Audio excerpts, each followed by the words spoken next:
That is the voice of Daniel McCoy, and you're listening to A Creative Excuse presented by Echoamano. This is Frank Rose.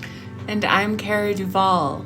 This is Daniel's third appearance on the podcast, and we get footloose and fancy-free. If you want more on Daniel's background, we go more into that in the previous 2 episodes. Daniel's exhibition is on view at Echo through August 30th.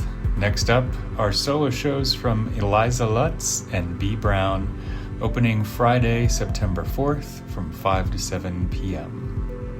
We'd love for you to subscribe to the podcast on your favorite podcast platform or even leave a review. It really helps. Thanks for listening. Michael, quieter. I like this look right. Yeah, why don't we just start with whispering? Okay. Welcome back to Jazz Radio. Yeah. Right now we got You're here with we're gonna play Daniel McCoy some loud banjo music. with the jazz. On the jazz station, we're going to play banjo music. What would be your number? It's very disorienting. like 104.5 the jazz. Ooh, am I 104? Yeah. I feel like 104 is such a number that I don't know jazz. I would be I'm like 51 and no fun. I would be like 98.3 jazz. Cool 101. jazz in the basement. You wouldn't be 108 or 108. Oh yeah, I would. I'd be like 108.8. 108.8. Coming to you from the basement. Okay. Down deep. Jazz from down deep. In from España. This He brought his jazz mama. No, I know that doesn't rhyme. España and Mama? That works. I think España that's okay. and Mama. Uh-oh, he just got loud. Oh, sorry. That's good. Mama! Okay, yeah, laughing. I'll laugh. We can laugh. We can get Okay, loud. All right. We're having fun. Okay. We've already done this like 3 times. So So I was thinking of the first one was up we've started. by up the way. on top, Yeah. Up on top. Up on Canyon. up on Canyon. Oh, okay. And then we've done 2 others. So this is the third one, correct? Here in this setting. The third one in this room? Total. Or Third total. I think this might be the third one. Total. Okay. Total. Well, I'm very gracious that there's a number 3. I know, right? We're still Number doing it. 3. Still doing it. We're still Potent doing it. number. And if anybody needs to hear any background on Danny, go listen to the old episodes because we're just getting into the new shit now. Yeah. Okay. It's all jazz from here It's all on out. jazz from here on out. And Mama. Mama? Yes. I don't know. That's what Dan said. Well, we were writing some España. poetry. Well, afterwards, I do have to go pick up Mama, and go get all the kids. And Yeah. So yeah, Uh-huh. it's a family thing. Because Santa Fe decided this week to start their school system early. My wife is a school teacher, teaches art. Will be teaching down here at Gonzales here pretty soon, hopefully. And then so her schedule started, and then both of my kids, I do all the running. So in between that, I'll do 3 trips to Santa Fe, back and forth to Espanola, have 2 hours to paint in between, feed dogs, stuff like that. And then I'm going to stay up all night to continue painting.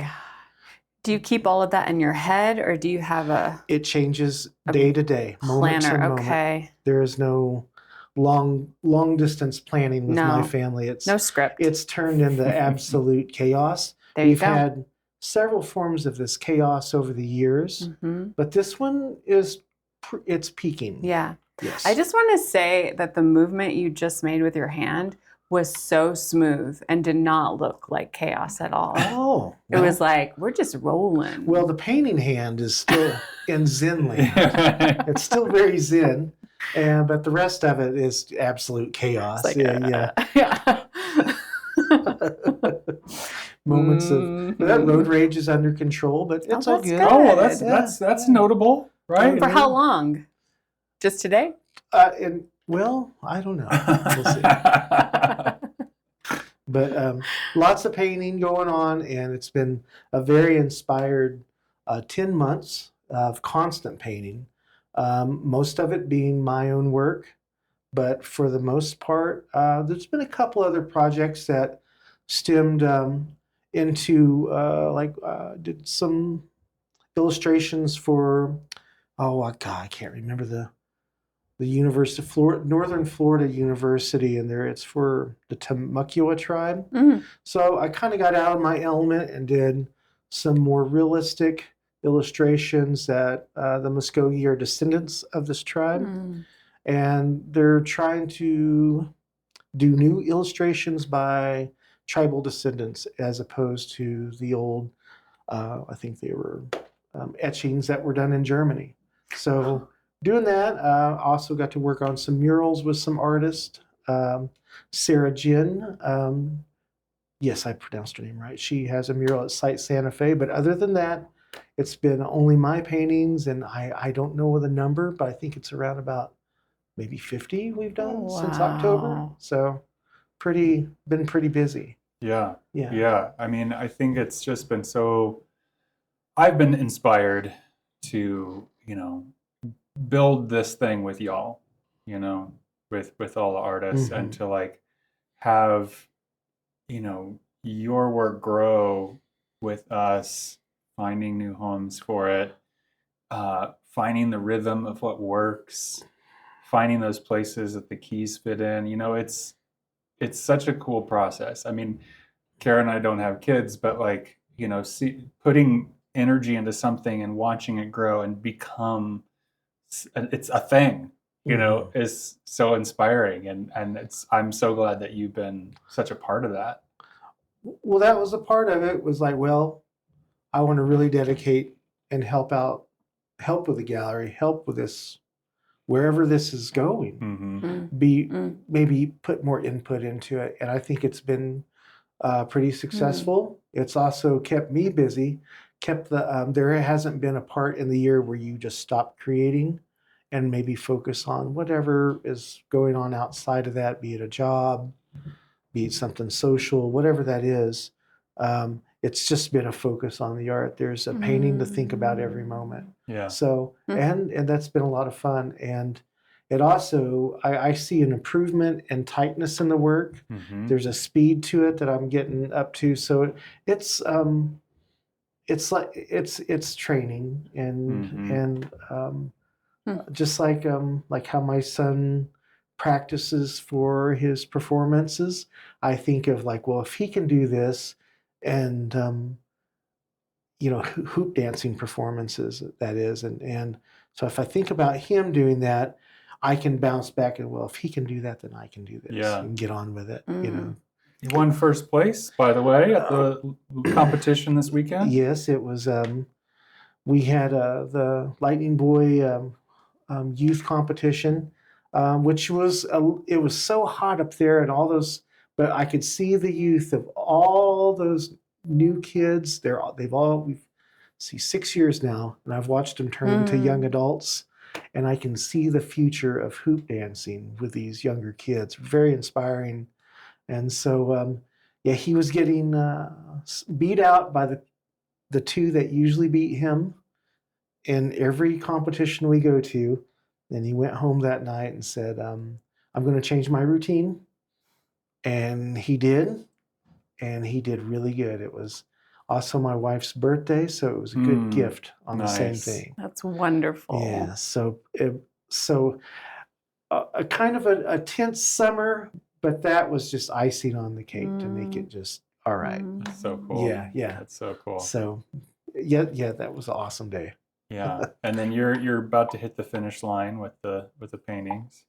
Again. I love that. I brought so we're down to one last painting, and I'm sorry that happens, Frank. I know we had an agreement, but we are 3 days away from the opening. Well, I have a formula where things I can time it usually just right, and the oil paint will dry perfectly. I think the smell of fresh oil paint helps. It's like cookies in a house. Intoxicate people. Yeah. Intoxicate people. I must have one.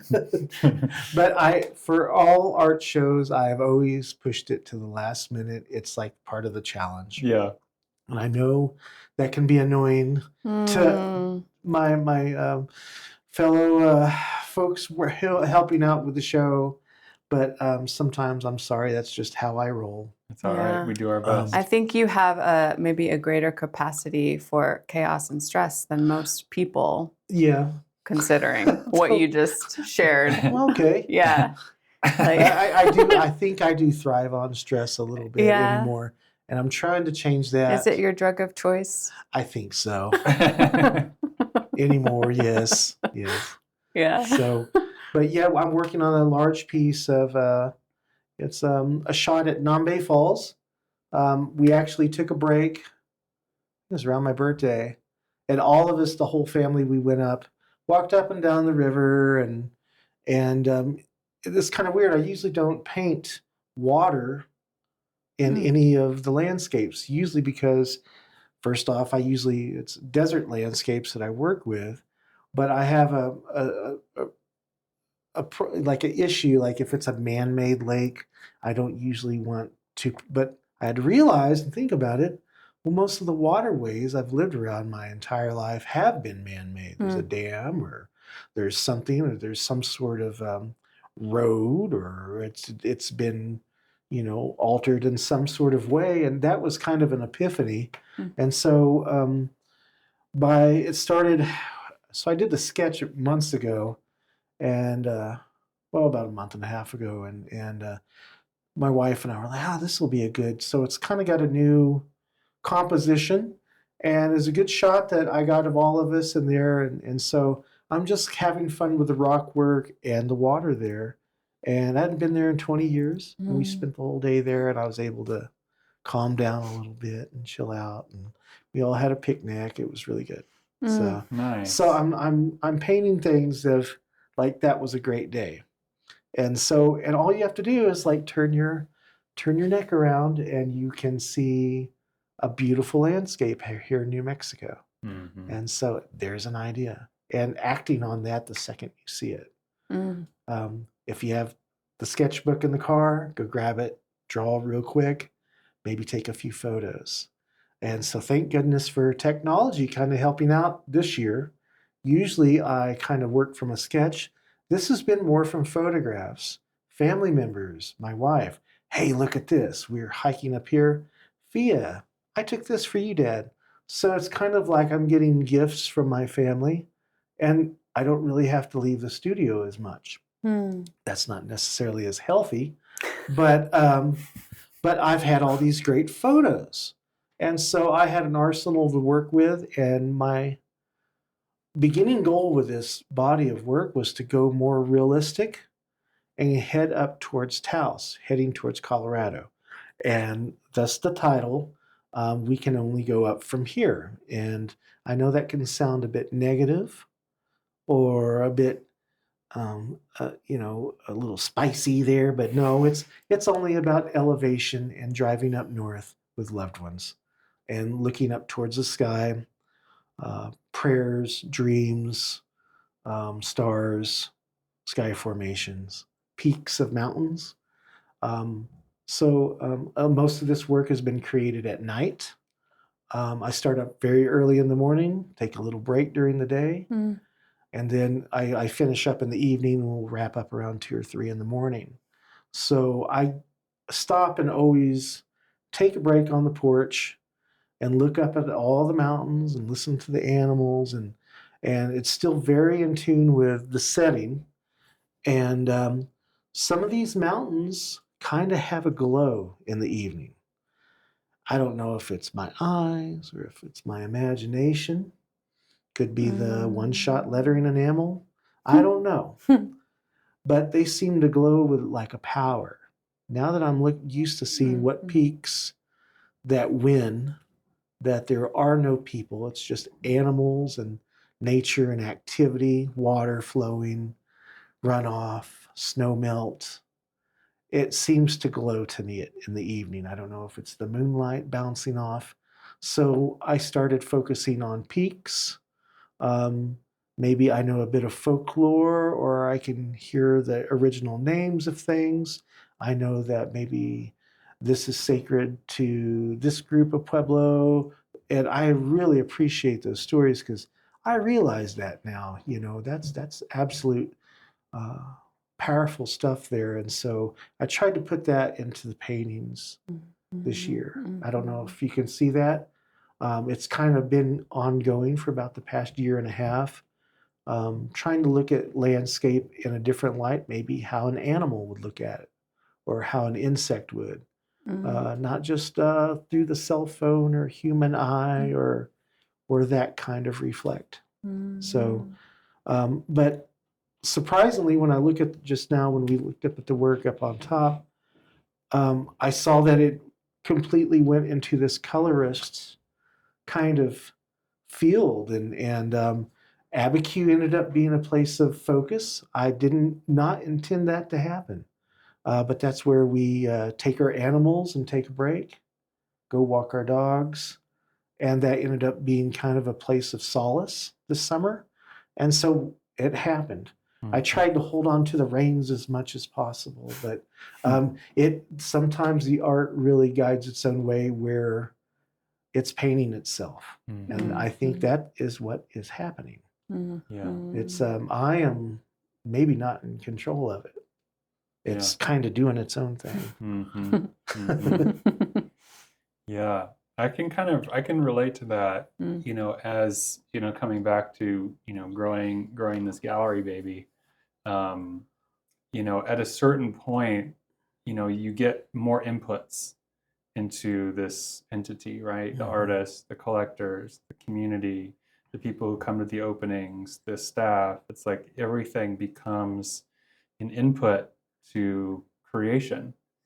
And, it becomes less and less about me, and, it needs some kind of direction, but at the same time, it's like, it's becoming its own being, That's really cool. It's cool to see. And it's surprising too. Yeah, it is surprising. It's taking you, it takes you to areas you never even thought you would be scratching the surface on, or a door you're knocking on or opening.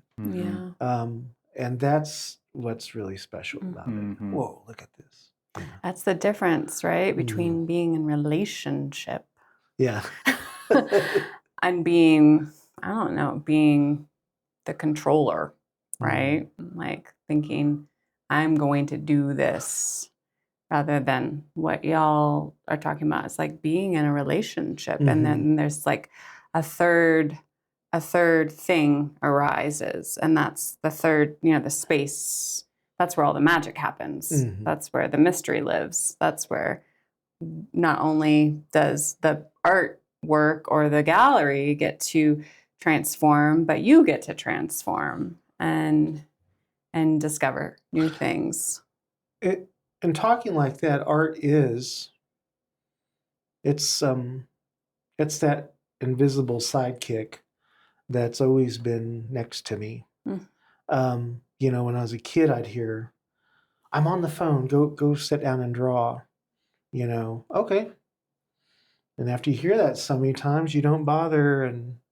And I used to get really upset when there'd be a lot of friends over, because I'd want to sit down and just draw. It started a long time ago, as a 4 or 5 years old. And so at school, it'd be dead time or something. Oh God, I don't want to climb the gym rope. I'd sit there and draw on something and, just kind of act like it's not happening. And, and just experiences like that, drawing is always there for me. But maybe that person I need to frame some pieces isn't there for me. But drawing still is. I got a painting idea. So it is, I'd say, my closest friend. Might be my only friend sometimes when it comes down to it. Because I always feel like, and the summer is a heavy time. We all, kids want to go to Disneyland or Legoland. And here I am working on a show, and it's been that way for a long time. Summertime is always a time of productivity. Even when I was a commercial artist, we had long days then, working in a big shop. And so I get that same old feeling like, well, here I am with a Dixie cup full of enamel paint. Oh, I'm listening. There's that song. Or it is a special place. Like, And as I'm older, there's no one sharing that space with me. It's me and the work, myself and the work, and yeah, that's exactly. So it's almost it's kind of a bit of isolation, but at the same time, it's a chosen isolation that you kind of I need it. Mm. And as I get older, I'm fine with like missing certain social things, or maybe, and so the painting takes up all that.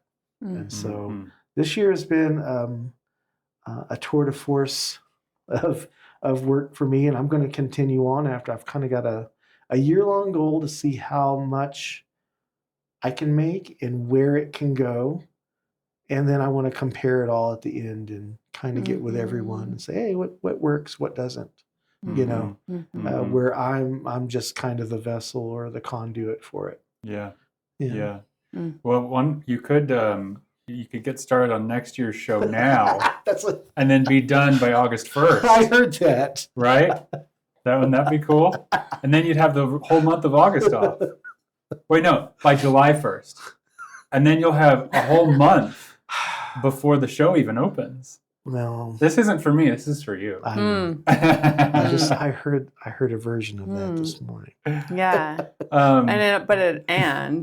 also sounds like there's something. And okay, so I read this proposition theory a while ago about that we each have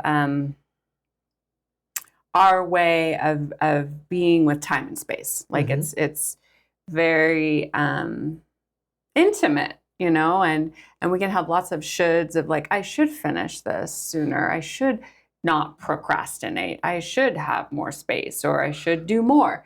But that it's actually,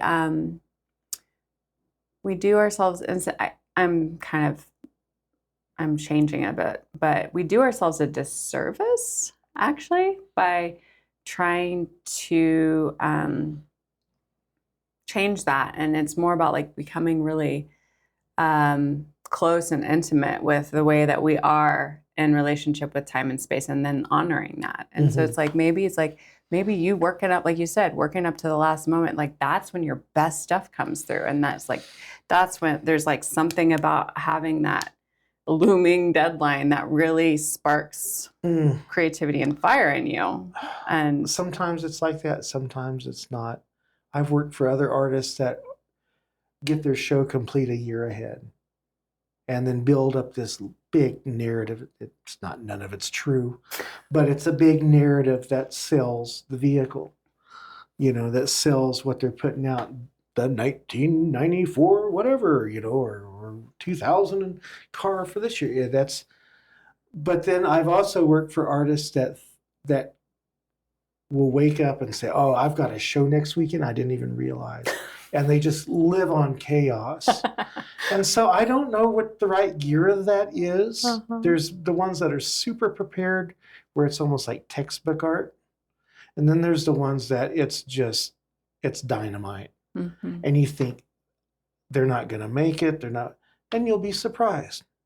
So I don't know where the faith, or I would like to have a little bit extra time. And but I'm really proud of this piece that I think I'm really having a blast when I'm painting right now. So I've worked on it sporadically, and I've got about 2 more days on it, and I'm going to stay up all night and get it done.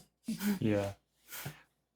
Kara and I have talked before about kind of like you mentioned this third thing that arises in relationship, like the product of the relationship, or the relationship itself being like an entity, right? And how it can be helpful for me sometimes to think about, you know, that like what I'm nurturing, what I'm in relationship with, or what I'm taking care of. Like, yes, it's like you in the relationship, but it's also like, what is the product of that, right? Like, what is this third thing that's arising, and how do you nurture and take care of that? you know, and thinking about it, you know, as kind of like an entity, right, can be helpful. You know, like, is the relationship in disarray? Is there harmony? Is there whatever, you know?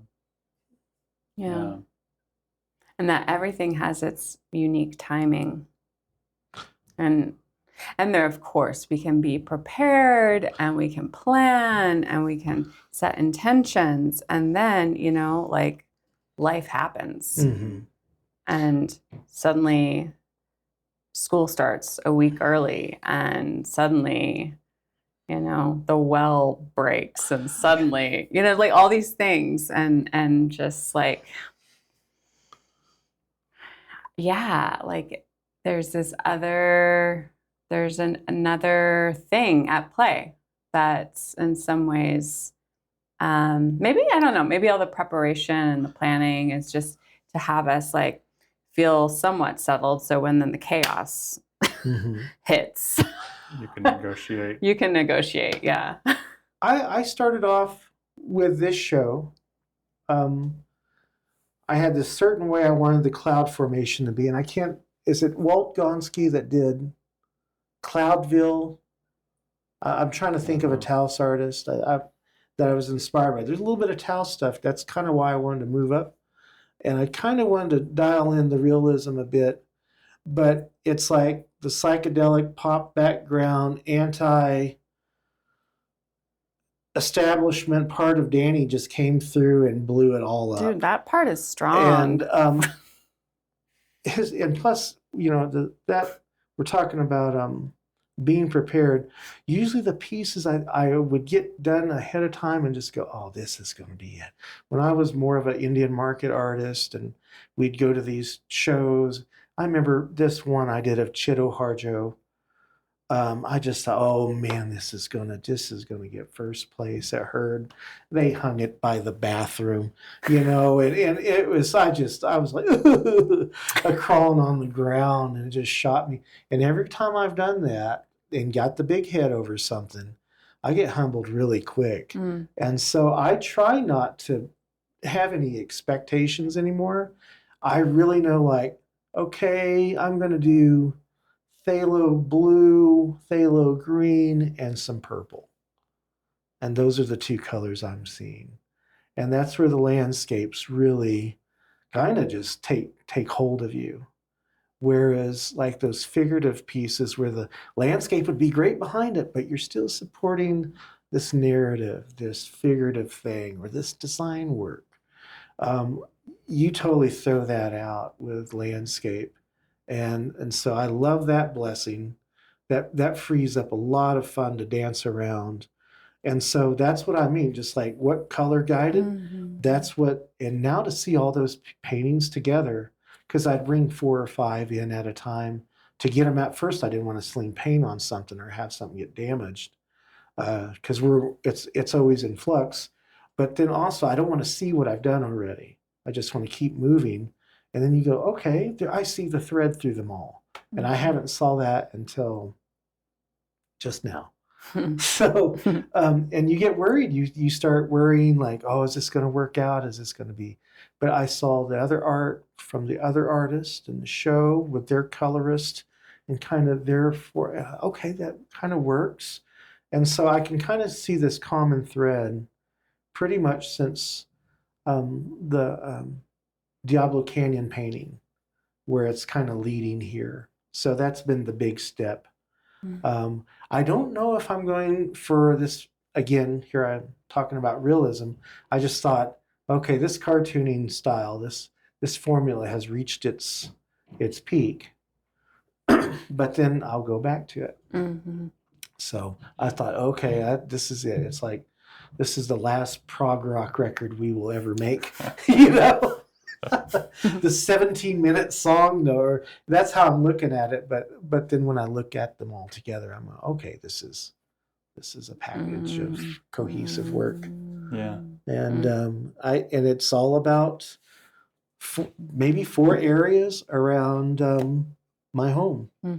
Abiquiu, this one small hill that's I think on Santa Clara land, but it's right by La Puebla. And I love this one little mound. It's what I always look at when I'm like, okay, we're getting ready to get on the road. We're going to drive 100 miles an hour and we're going to get the day done, And it's kind of like I look at that every time we're in a set right at La Masia, and I have painted paintings all around that direction, and they've all been very successful and kind of been very different. So all the clouds over La Puebla pieces, that's that hill. Mm-hmm. I'm driving up that road going, okay, here we go. Mm-hmm. All right, there's a trucker that's going to give me a hard time. Or, it's kind of, and so that's why I thought, well, why did I just focus on those two pieces? Because I didn't have that in plan at all. I like to do something different every painting. But no, I had more of a, like, trying to resolve some problem or some issue, and I don't really know what that's about. Maybe I will next year. Or a few months down the road, go, oh, okay, that's what that was. So very interesting year. A lot of very still living with weather, the day in day outs. You have a monsoon storm come in that really rocks the studio, and you have to go shut all the windows, and things get blown around, or so very Like much. a few more of those. We need lots more of those. A lot more of those, yeah. It's so dry, and so we lots of seeing the sunset, sunrise, seeing the moon at certain phases. So very much in tune. Not too many people hanging around. Not a very social summer at all. Trying to make things, but everything would always fall through. And the only social aspects of it really has been watching my kids dance for different things. So these shows and Indian Market coming up will be about as sociable I've been in 10 months. So I don't know if being a hermit is the right thing. Yeah. So I'm trying to still gauge it. Okay, what do you want to do with this? Where's the right? Because it's worked before in the past. It just doesn't maybe work as much now. So got a lot of friends saying, why don't you get a studio downtown? So your suggestion the other day, it's not the first time I've heard that. Yeah. So maybe you need to hang out more, Dan. Yeah. Did you have something? Well, I was also just reflecting, you talking about your day, how you take a break and you look at the mountains and you watch the animals, and this sense of at a certain time the land starts to glow. And I mean, yes, you were living a hermit lifestyle, but you said also isolationist. And I'm like, you're not really in isolation. You're having this deep communion with the land. Yeah. And it seems like it's very alive. I feel like I'm preparing. I'm going to go back to Oklahoma pretty soon, and there's going to be a lot of that stuff kind of coming up. So it's like you kind of got to get in preparation, take time for yourself. You think about these issues while you paint. Also, I was talking about, well, here I am standing here with a cup of paint again. There's kind of a rhythm when you're painting. And what I'm noticing is like the squiggly lines that are in all my work. I've been doing that for years. That comes from like maybe having a nervous tick with your hand or something. Like you just got to keep, or it's like drumming, or it's something more rhythmic now. It's not necessarily about the image. It's more about making, like when I look at the ground and those, what I'm trying to make of bushes and rocks, that looks like sheet music to me after a while. The clouds, it's a pattern. And, I originally got influenced that by, who was it, Bob Houses and artists like Ken Price, where there's a pop Southwestern aesthetic. But anymore now, it's like a nervous rhythm. And if I don't have that element into the paintings, it's really like jumping off the cliff. It's darkness, like, to do anything without, I wouldn't call it a crutch, but it's just where I start. It's just how I go. And it's more of there's something musical, more pattern making about it. And it's turning into something else. I I just finished a workshop this past weekend called Lost and Found. Mm-hmm. And it's a movement. It was a movement workshop, and it was all about disorientation. Wow. But where we started in disorientation is we started with our patterns. And so the invitation, the instruction was to go deep into your pattern. Work your pattern over and over and over and over and over again, and become very attuned to the way it shifts. Does it shift? And also, what is the emotional landscape that happens as you work your pattern over and over and over and over and over again, and not like try to do something different, not say, I'm gonna do something different. I do that all the time, but like really invest in it. And it was very profound to see how, again, committing to that pattern, it does change. It will change. Yeah. But oftentimes, I think for me, for a lot of people, we resist our patterns. Right. We go, no, no, no, no. And then we don't ever like get intimate enough with them to know, like, what are you telling me? What are you about? Right. I think there's a connection there with this. This is a question that I like to ask, a rhetorical question that I like to ask artists, especially when they're starting out, is like, what's the thing that only you can say, right? What is the perspective that you have that nobody else has, right? Because you have one and nobody else has it, and I think that those patterns, those are like signatures, right? Of the way that we see the world, and like those ways that like we can speak that nobody else can. And I think it's really important for artists, especially, to like really tune into that, right? Because that comes through in the work. Well, you get so familiar, and it doesn't matter what medium it is. Like there's an artist I shared a studio with that drips on everything. He'd drip on my work, and he was on the other side of the room. But if I was to only see one drip, a square inch, I'd know who it was. And I've not only with like seamstress, sewing, quilts, beadwork, I've gotten so familiar with a lot of Southwestern artists working in the museum business. I think I could do that with a lot of people. Like if there was an art square inch Jeopardy, I might be a champ. Print it doesn't matter. I could be able to go, okay, I know who that is.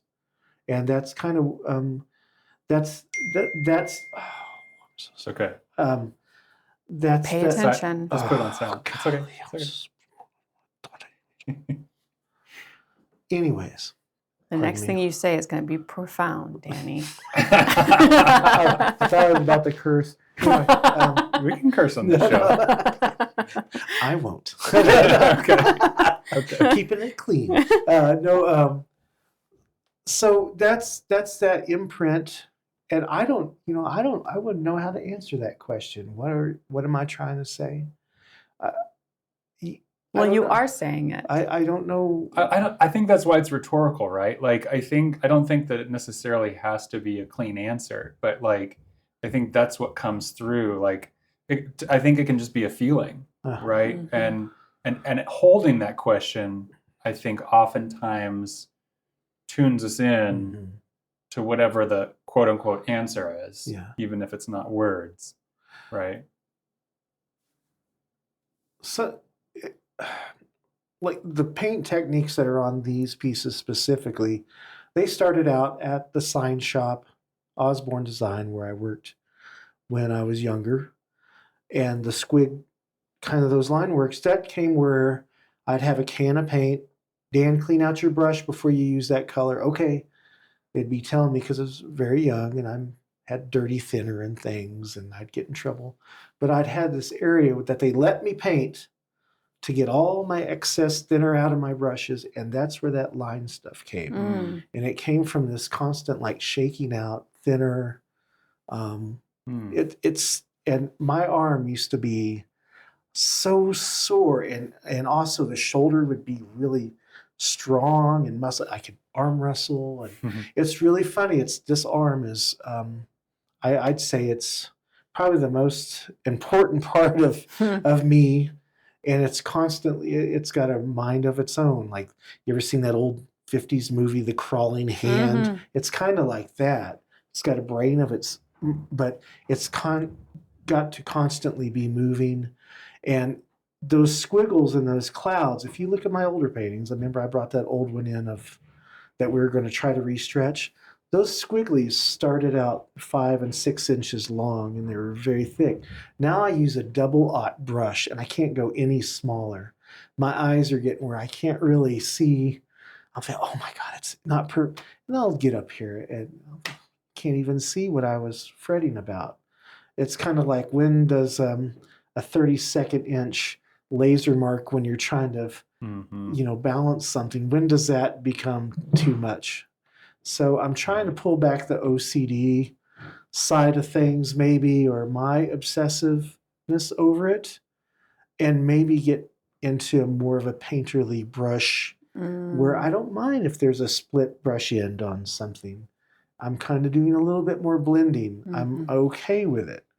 And that's always been my goal, is to kind of move into a more abstract as I get older, where maybe I might be one of those painters that have the 4-foot brush and I am done. I don't know. I'd love to do that, one day, but I at this point, I can't stand it. I have to rework it until it's under some tight form of illustration where you can't tell it whether it's an oil, an ink, an acrylic, an enamel, etc. I want them to all look the same and be just as tight. And the mover in me, would really wants you to do maybe just one painting where you just actually, it's not even about what you're painting, but it's just that movement, and you just do that movement over and over again, and you're like, arm, you have complete control over what is going to happen, and see what comes through. I do want to do some just large in there. I don't even want them to be rectangle. I'd like them to have more organic shape. But I was going to bring one in that's just nothing but rainbow squigglies all the way up. I thought, no, that's going too much, but I thought about that. And so the Blue Mesa piece, that's kind of me flirting with that idea, but also using like colors from the Diablo Canyon painting I thought was really successful, but I didn't want to mimic it instantly. But yet they're just right down the road from each other, or down the river from each other, I should say, and they're related. So maybe next year in the front window you can do a rainbow wiggle installation. Yeah, that'd be great. Yeah, it's time to go back to the window. It's funny. I'm thinking back to what you said earlier. Like, there's no water. There was no water in my pieces. Something like that. Yeah. It's all desert landscape. But like every single squiggle, is to represent wind and water. Yeah. The wind is our strongest clan, and we believe the strongest element in Muskogee beliefs. And so I also think of it as the way our skin is, how it wraps around our arms, goes counterclockwise, how it goes around trees. The one element that damages my house out there more than anything is wind. It's not rain. It's not snow. It's not fire coming through. It's wind rocking, and you can't see it. And so that's kind of also where that came from, where, okay, I can't have dead space. And that was one of the original intentions, is to have every inch doing something. So anyway, that's kind of what that has turned into. It's, that's going back 30 years. I also sometimes read it as heat, and I also sometimes read it as light. Comes off light, comes off sun. It's kind of it's a contour line that works in any situation. Also with dirt, water, So, and it's also just like, I can't stand it, I got to do it. And it's also, you're like, got to. And it's just one of those. I mean, it's funny because in Chinese, it's 5-element theory or 5-element philosophy. I'm sorry to all the acupuncturists and people out there that know more about this than I am. But wind, and it's also in Ayurvedic medicine. So both in Chinese belief and also in the Ayurvedic principles, wind is known as, like agitation. Mm-hmm. It agitates. And so what you just said, like, I got to do this. Is like that. They would say, oh, that's wind in the body. That's like wind moving through the body. It's like the mind going, I got to do this. I got to do this. Yeah. Interesting. Yeah. I was thinking about that, what I said about to new artists, and it made me wonder if do you have any piece of advice if you had an artist that you met that they're just getting out of school, right? They've been in that enclave of that safe space of just like making art amongst their peers, and now they're going into a world, and I know for me, like I had that experience of like, okay, making art with these people, everybody's making art, everybody's looking at art, you're in that community, and then it's like, okay, go out and be an artist, and I felt like I was lost, If you were to tell somebody or to tell yourself, what would you say? I don't know. I'm pretty confused about the art world at the moment. I think I have a thumb on it or my finger on the pulse of what's going on, but then I'll go to an opening and I'll be completely disgusted with who's really benefiting from these great art statements. And it doesn't necessarily seem to be the artists that are making these great statements. And you kind of just have these people that fill space, take up the space. And I would say to the new artists, turn off your Instagram, throw your phone in the pond, get back into taking time, make sure your attention span is longer than 5 seconds. Turn off your internet completely. And start looking out for other artists that might think the same way, that value creativity more than exterior whatever. You have when you Google an artist, look up their images, and you see more images of them, their face, their filtered face or whatever it might be, more than you do their art, then that tells you right there who to avoid. And I would just say as true to it as possible with this information that's out there to access, for our access, just with the touch of a button. Try to fight that off and dig deeper. Go find that book. Go find that reference material that's older. Answer your questions. Take as many chances as possible on new food, new experiences. Live frugal and enjoy life.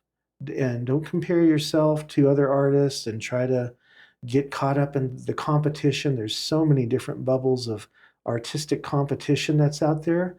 I don't think competitiveness has any place in art. Art is a constant evolving entity of its own, and if you can, like myself, I have a relationship with my invisible artist friend, that constantly whispers ideas in my ears, and oh, you got to get back to work, and just work with those and work with like-minded folks, because be protective over and nurture it, as we were saying, nurture like a baby, and just keep going, take baby steps. And, it's what you want to make out of it. There is no rule to it. Just be protective and, don't share your ideas as much, and, be stern about it, because you'll see, it'll happen. But just think about it. There's 1 million artists in the United States? What was it, the number I looked up? We did a big research on this, and who claims it on their taxes. Then there's another 5 million artists that don't claim that on their taxes. They're not full-time.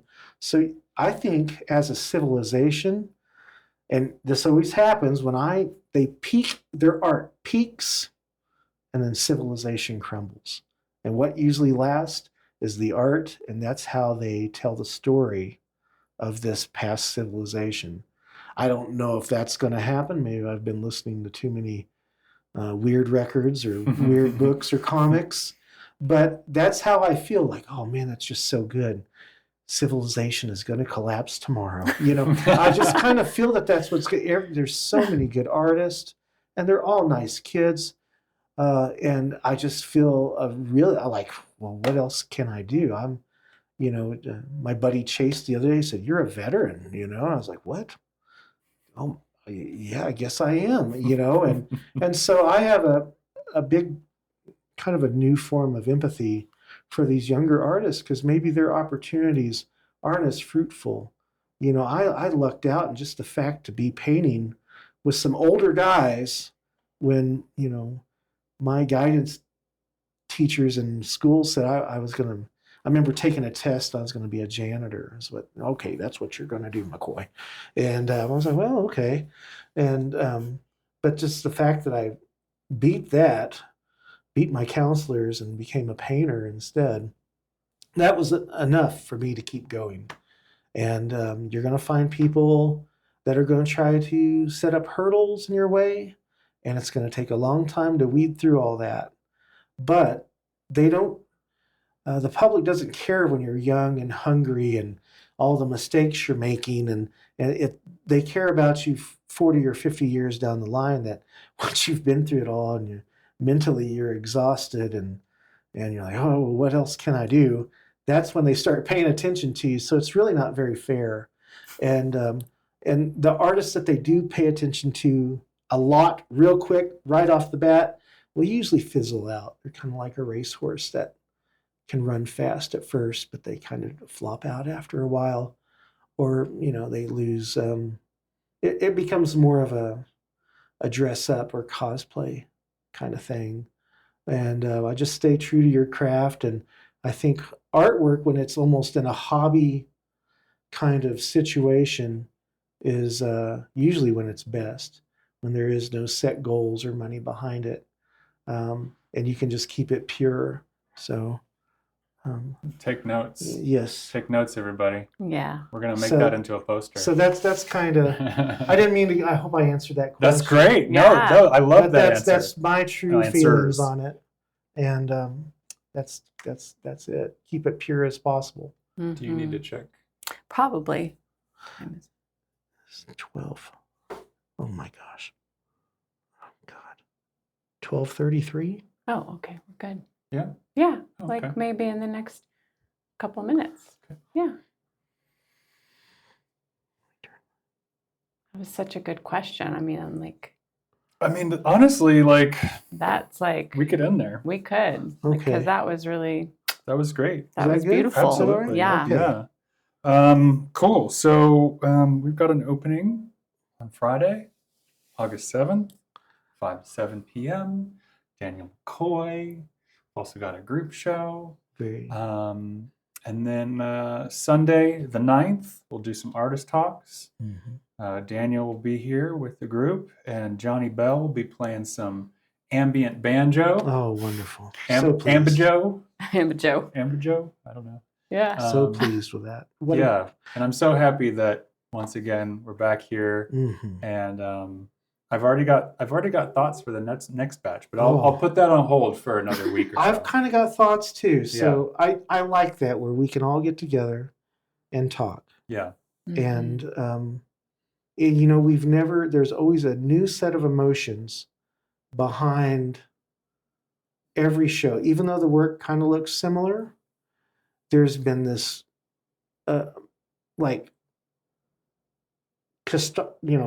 catastrophic. Sometimes everything blows up, and then sometimes it's just the smoothest summer ever. But the fact is that we can always do this show, and it seems to kind of guide itself. I'm very appreciative of that.